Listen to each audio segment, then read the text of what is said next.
Hola a todos, qué gusto de saludarlos de nuevo. Quiero aprovechar este momento para dar un agradecimiento profundo a todas las personas que nos acompañaron durante estos días de Semana Santa y por supuesto quiero darle gracias a la pastora Carol Flores, estuvo con nosotros también el pastor Nacho Tánchez, José Cotoc desde Guatemala también, y tuvimos nosotros a Edison Pinilla y Marilyn.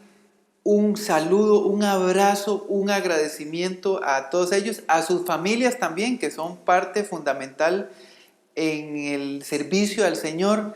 Gracias, de verdad que ellos, a pesar de que se encontraban en diferentes países, nos trajeron un tema tan atinado para este tiempo, y aunque no se hablaron ninguno de ellos, podemos notar un eje conductual ahí en medio de esos mensajes. Así es que si usted no ha visto esos 4 mensajes, los invito a que ingrese aquí a esta dirección que usted puede ver ahí abajo. Es el canal nuestro de YouTube y ahí están estos mensajes. Personalmente fueron una gran bendición para mí y para mi familia. Tuvimos tiempo ahí de sentarnos nosotros y reflexionar lo que estamos viviendo nosotros en este tiempo. Hoy quiero que podamos nosotros, en medio de este mensaje, reflexionar. Hemos estado hablando sobre la santidad perfecta, y es la santidad de Jesús.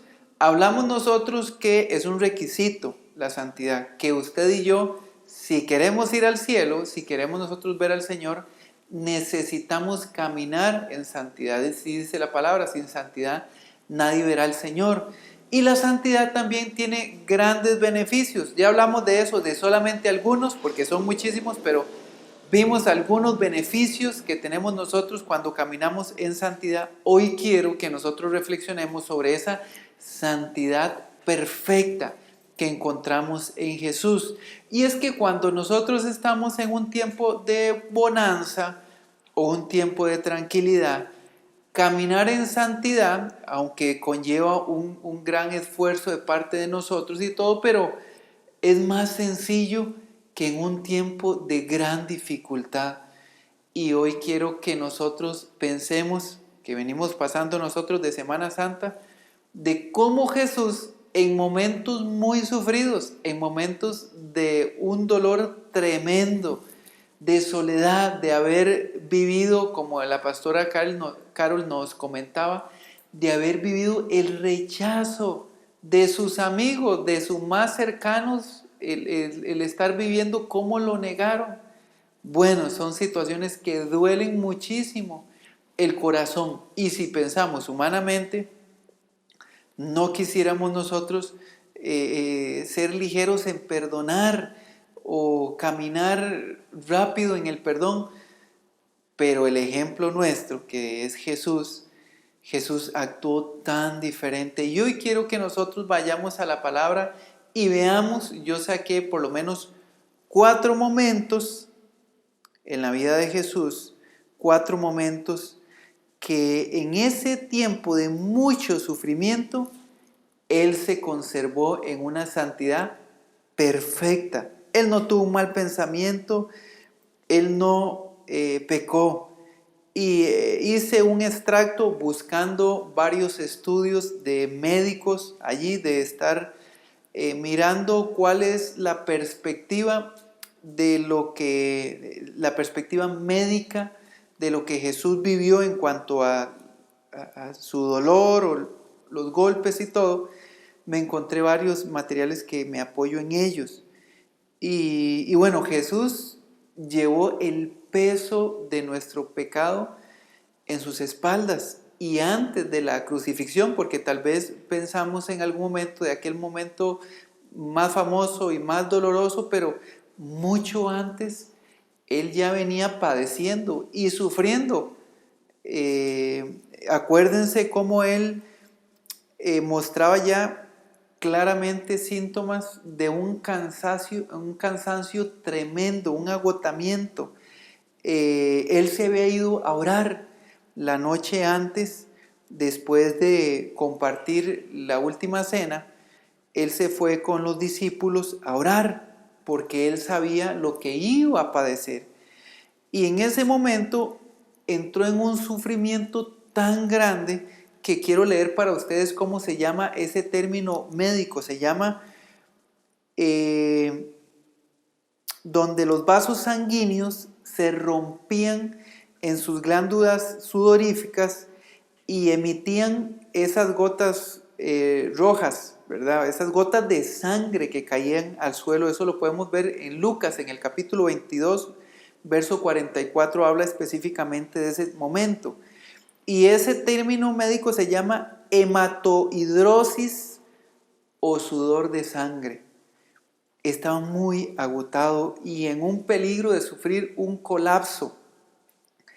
Pero ese no era ni siquiera el inicio del sufrimiento que él iba a padecer por su causa y por mi causa. Quiero por favor que me acompañe ahí donde usted está. Por favor, cierre sus ojos y oremos. Oremos, Señor. Gracias por este tiempo que aquí podemos sacar para escuchar un mensaje de tu palabra. El mensaje que es transformador y al que yo me expongo voluntariamente porque necesito de ti. Dígale, Señor, necesito que hagas algo hoy, en este momento en mi vida. Yo quiero aprender de ti, quiero que mi vida sea fortalecida. Necesito que mi espíritu sea vivificado. Necesito encontrar la lucidez en mi mente. Necesito de tu perfección que me guíe, Señor. Gracias por este tiempo que yo estoy seguro que vas a transformar nuestras vidas, Señor. Nos disponemos. Háblanos, Señor, en Cristo Jesús.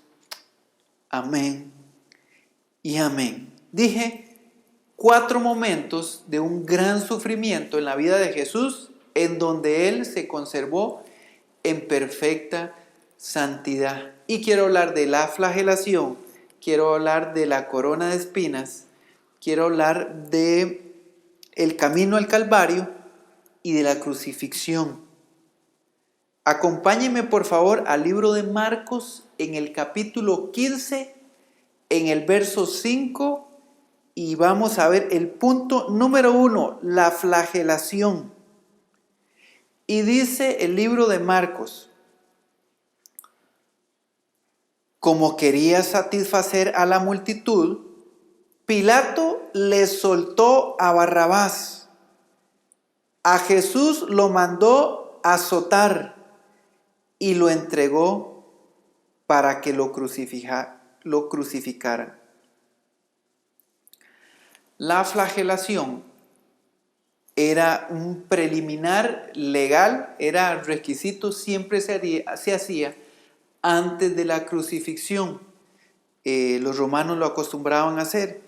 Y era en donde llevaban a la víctima, lo desnudaban de la parte superior, lo colocaban amarrado, atado a un pilar que tenían ahí, poco elevado, en donde la espalda pudiera quedar ahí un poco encorvada, y comenzaban a latigarlo, a descargar golpes, sin que hubiese nada que les impidiera darle y golpear sin ninguna compasión, sin ninguna misericordia.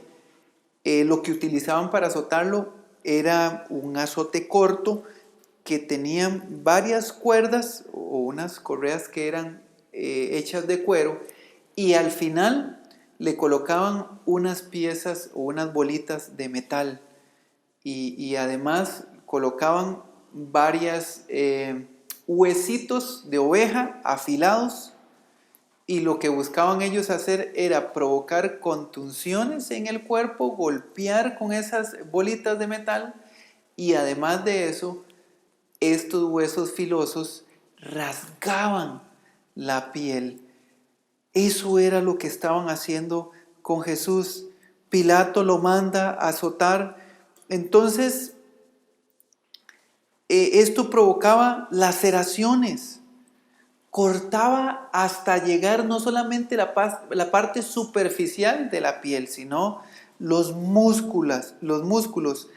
Ahí comenzaba a lacerar la piel de la espalda, supuraba gran cantidad de sangre. En ese momento Jesús, deshidratado, él no había recibido alimento, él estaba desvelado, no había dormido la noche anterior, venía de ese momento en el que tanto estrés le generó sudar sangre, había dejado la piel muy sensible, y aún así Jesús no abrió su boca. Él no maldijo, él no se desquitó ahí con nadie, sino que se mantuvo en silencio. Esos latigazos fueron la rebeldía de corazón, porque tal vez usted puede decir, no, yo no lo provoqué, yo no hice ni causé nada de eso, pero el odio, el rechazo, la maldad, cada uno de esos sentimientos en nosotros son esos latigazos, fueron esos latigazos en el momento que nosotros actuamos de una manera que no le agrada al Señor, lo hacemos con alevosía, porque lo buscamos hacer para provocar algo en alguna persona. Y en medio de toda esta situación, ¿acaso Jesús vino imponente? ¿Acaso Él vino provocador diciendo, y yo soy aquí el Rey de Reyes y ustedes se someten a mí? Él no actuó así.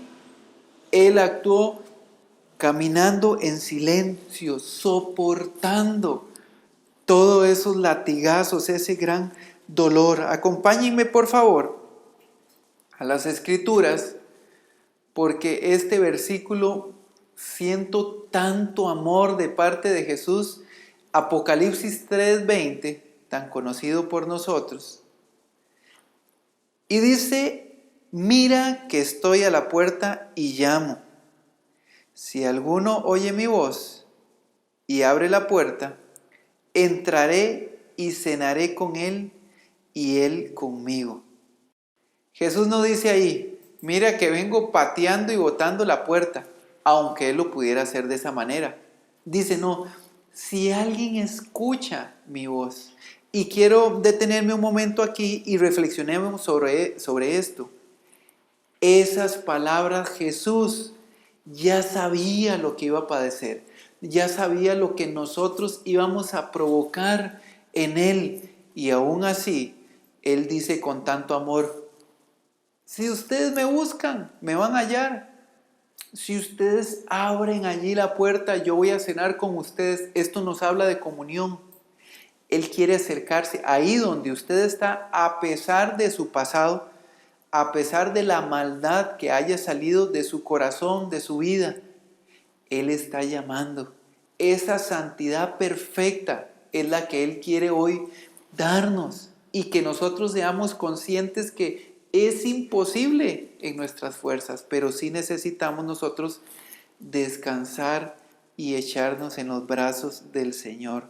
Dije, número 1, lo que pasó Jesús, la flagelación. Número 2, la corona de espinas. Qué momento de tanto sufrimiento. Mateo en el capítulo 27, en el verso 29, dice, luego trenzaron una corona de espinas y se la colocaron en la cabeza, y en la mano derecha le pusieron una caña. Arrodillándose delante de él, se burlaban diciendo, salve, Rey de los judíos. Después de la flagelación, después de azotarlo, los romanos acostumbraban burlarse de la persona.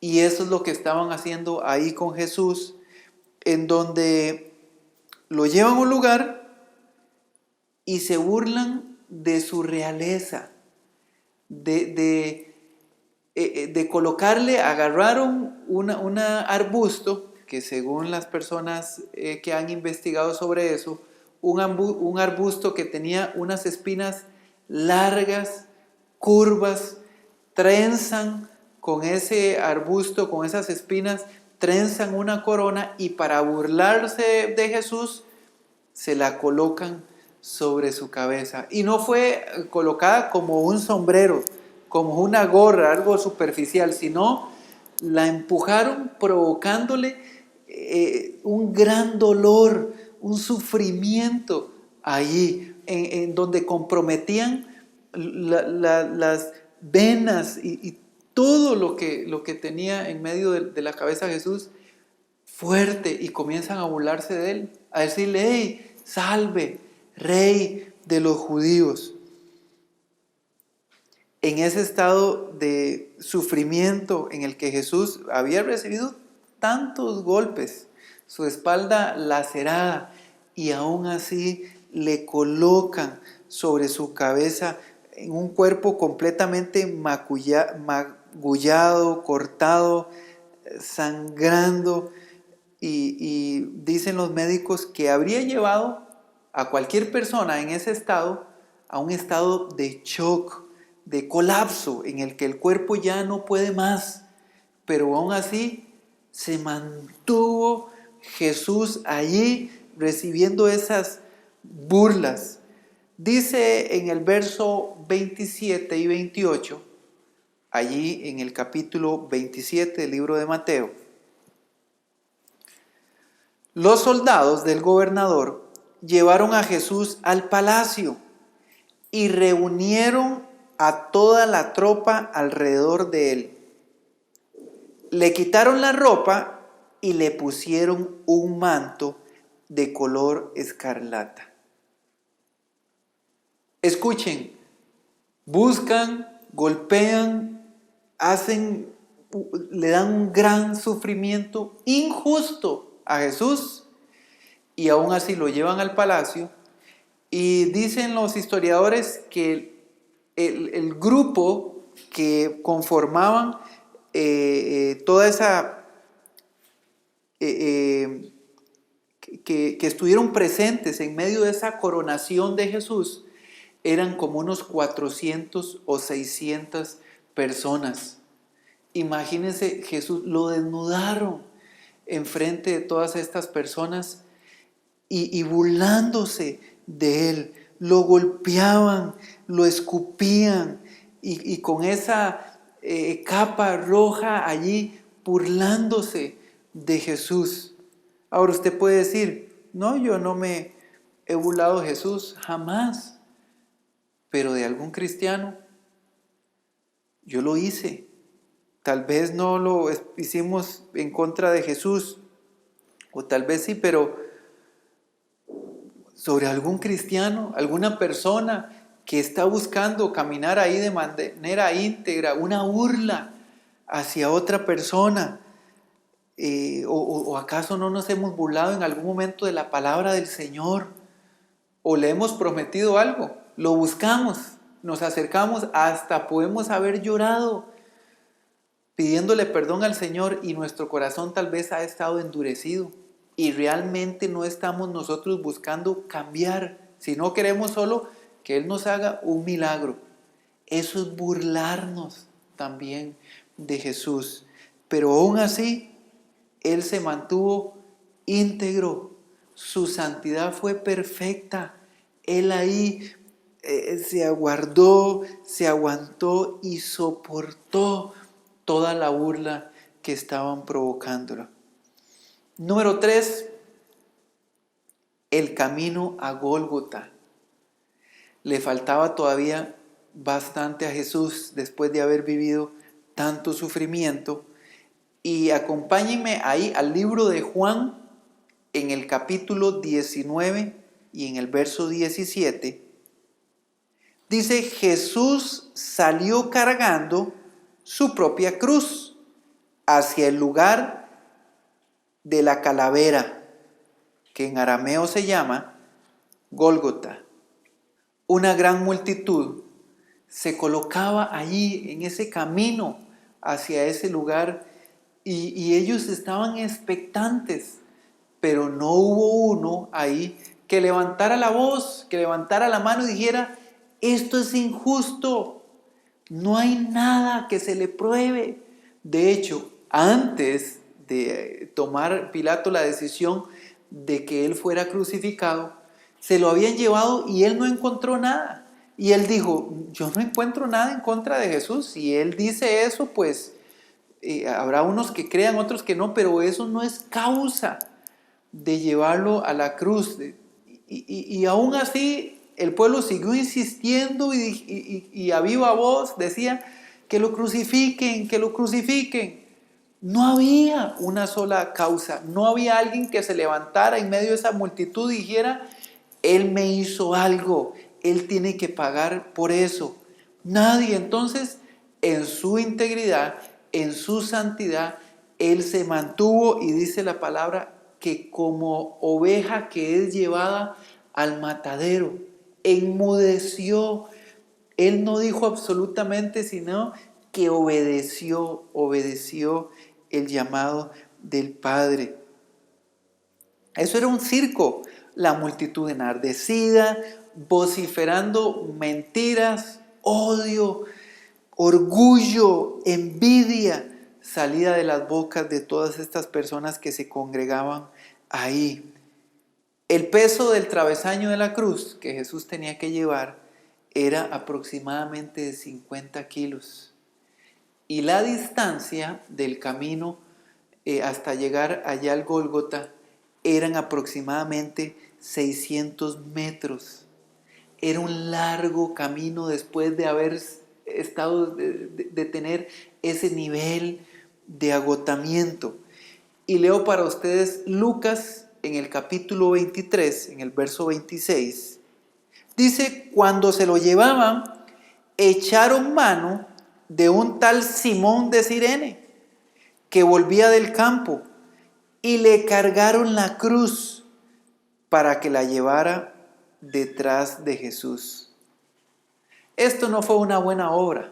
No le estaban ayudando a Jesús porque era mucho el peso y ya había sufrido suficiente, sino lo que estaban buscando es que Jesús no se muriera en medio de ese camino, porque si no, no iban a llegar como a la cúspide de la humillación, de la muerte tan humillante. Entonces, al ver que Jesús cae y que está haciendo su mayor esfuerzo, pero su cuerpo está en medio de un colapso y desfigurado de los golpes que le habían dado, su cuerpo lacerado, dice la palabra que el parecer, el rostro de Jesús había sido desfigurado, no se reconocía en él.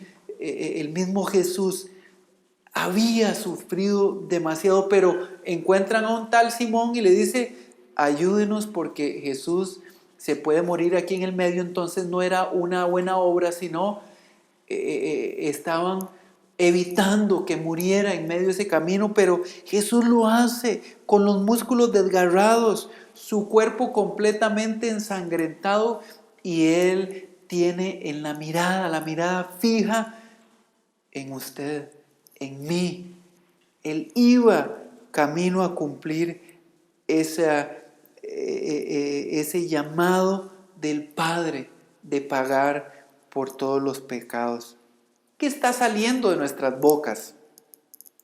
¿Cuál es nuestro comportamiento cuando estamos en medio de una injusticia? Cuando estamos mirando que algo está sucediendo y no es lo correcto. ¿Será que nos callamos como aquella multitud que se callaron? Lo dejaron solo. ¿Cuál es nuestro actuar? ¿Nos dejamos llevar nosotros por la injusticia o hacemos algo para evitarla? Algunas personas no pueden ni siquiera llevar el peso de la Biblia. Jesús llevó el peso de la cruz. Y hablo el peso de la Biblia no literal, sino personas que no quieren esforzarse. No están buscando cómo comprometerse y servirle al Señor, sino quieren vivir en medio de un cristianismo tan liviano. Que no se metan conmigo, que déjenme a mí, yo soy así de esta manera, cuando voy a la iglesia yo voy cuando quiera, pero que nadie esté ahí buscándome, o no buscan de qué manera poner a los demás primero. no buscan o no tienen dentro de su pensamiento servir. Ese no es un corazón como el de Jesús. Jesús se entregó y se sacrificó completamente. Y escuche esto, Él pudo haber detenido todo ahí y pudo haber mandado a llamar ángeles y decir: esto ya se termina, ya es suficiente, demasiada humillación, yo no tengo que estar pasando por esto de manera injusta. No es, Él lo pudo haber hecho, pero no lo hizo. No lo hizo. Vea qué humildad, vea qué Jesús y qué santidad en la que hoy usted y yo podemos nutrirnos también. Y después de este tiempo vamos a orar y vamos a recibir de parte de Dios esa fortaleza que Él lo hizo, pero hoy está dispuesta para nosotros.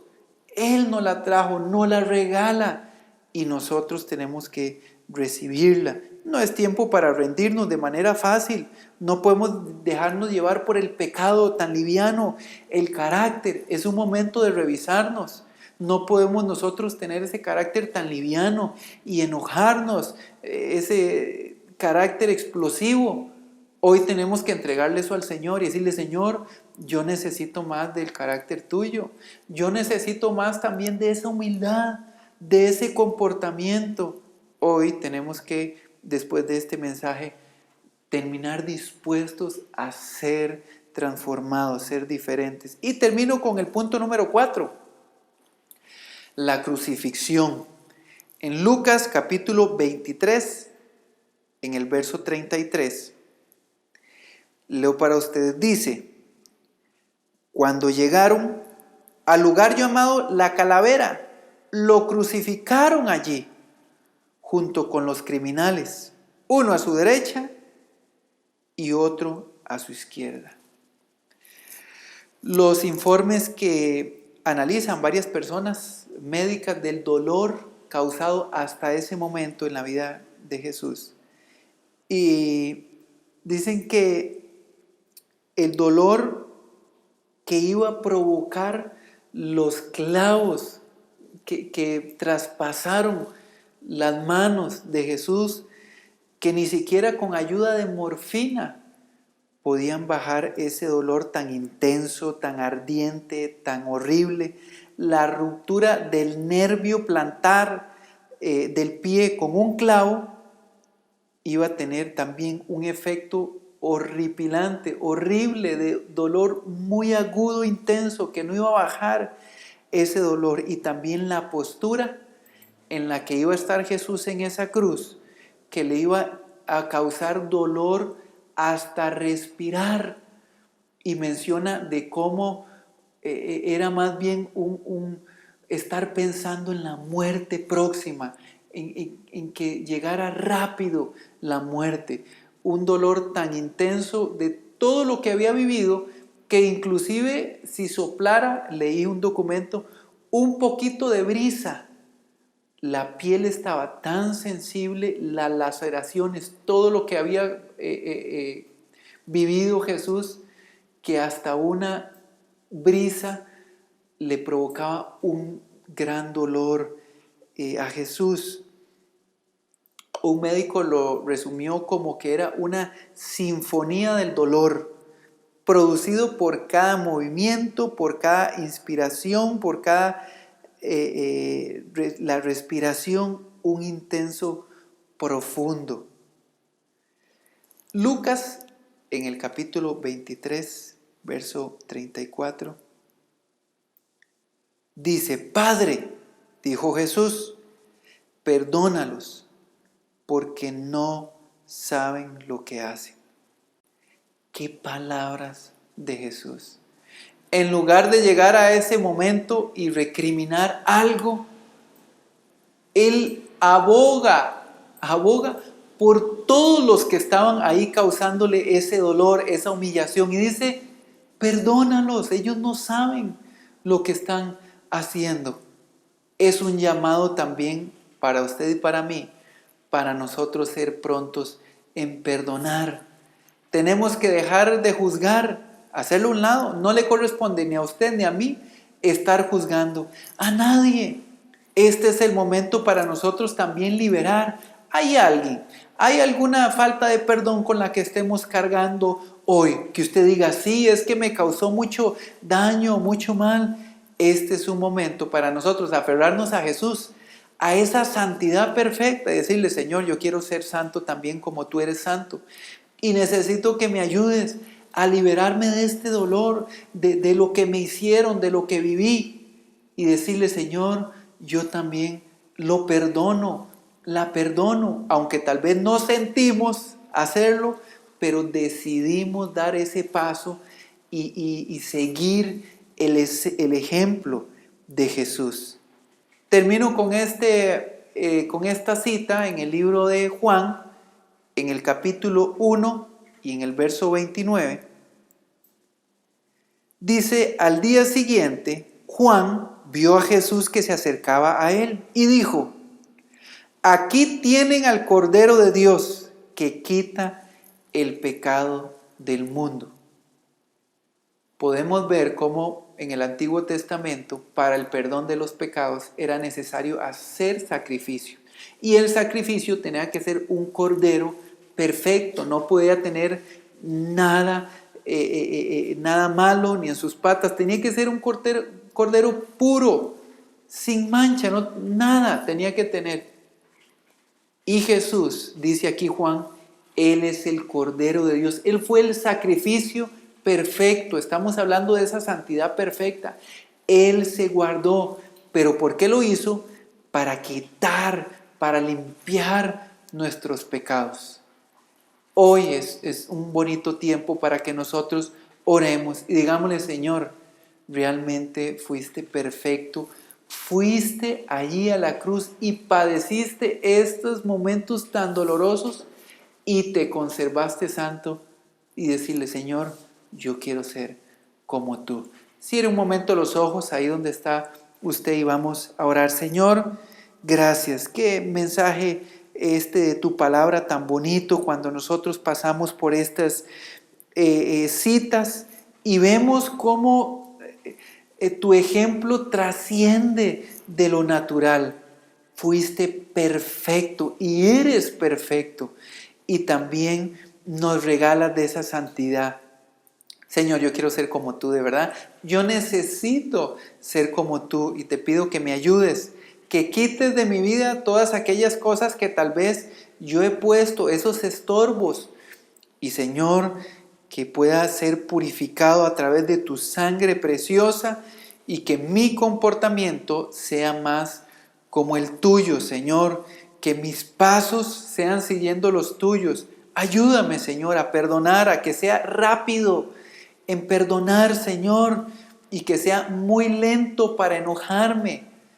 Padre, en el nombre de Jesús, estoy orando para que todos, como una gran familia, podamos reflejarte. En el nombre de Jesús, amén. Que el Señor lo bendiga, que tenga usted una semana muy bendecida, que podamos nosotros caminar en santidad y nos vemos pronto. Recuerde, comparta ese mensaje con alguna persona allí y nos vemos pronto. Chao.